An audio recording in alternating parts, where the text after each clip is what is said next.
Hi hello నమస్తే welcome to YouTube Telugu. YouTube video 3 రకాలుగా upload చేయవచ్చు. YouTube app, YT studio, Google Chrome. అయితే మనం దేంట్లో అప్లోడ్ చేయాలి?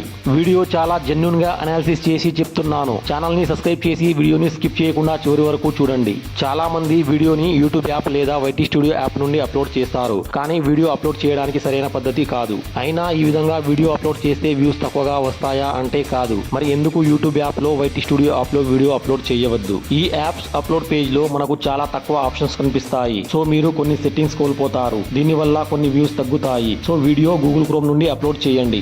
దీనికోసం గూగుల్ క్రోమ్ లో studio.youtube.com అని సెర్చ్ చేయండి. ఫస్ట్ ఆప్షన్ పైన కాకుండా లాగిన్ పై క్లిక్ చేస్తే స్టూడియో డైరెక్ట్ గా డెస్క్టాప్ మోడ్ లో ఓపెన్ అవుతుంది. ఇక్కడ కనిపిస్తున్న క్రియేట్ అనే ఆప్షన్ పైన క్లిక్ చేసి అప్లోడ్ వీడియో పైన క్లిక్ చేసి మీ వీడియో ఫైల్ ని సెలెక్ట్ చేసి వీడియోని అప్లోడ్ చేయండి. టైటిల్, డిస్క్రిప్షన్, ట్యాగ్స్ కి సంబంధించిన ఆప్షన్స్ తో పాటు సెట్టింగ్ కి సంబంధించిన చాలా ఆప్షన్స్ కనిపిస్తాయి. ఈ సెట్టింగ్స్ ని ఆన్ లేదా ఆఫ్ చేయడం వల్ల కొన్ని వ్యూస్ పక్కాగా పెరుగుతాయి. ఇక్కడ కనిపిస్తున్న ఆప్షన్స్ లో క్రిందికి స్క్రోల్ చేస్తే లైసన్ అనే ఆప్షన్ కనిపిస్తుంది. ఇక్కడ publish to subscriptions, feed and notify subscriber అనే ఆప్షన్ ఎప్పుడు కూడా ఆన్ చేసి ఉండాలి. ఒకవేళ ఆఫ్ చేసి ఉంటే మీరు అప్లోడ్ చేసే వీడియో సబ్స్క్రైబర్ కి రీచ్ కాకుండా కొన్ని వ్యూస్ అయితే తగ్గిపోతాయి. ఈ ఆప్షన్ కనుక ఆన్ చేసి ఉంటే యూట్యూబ్ మీ సబ్స్క్రైబర్ కి ఈ వీడియో గురించి నోటిఫికేషన్ పంపుతుంది.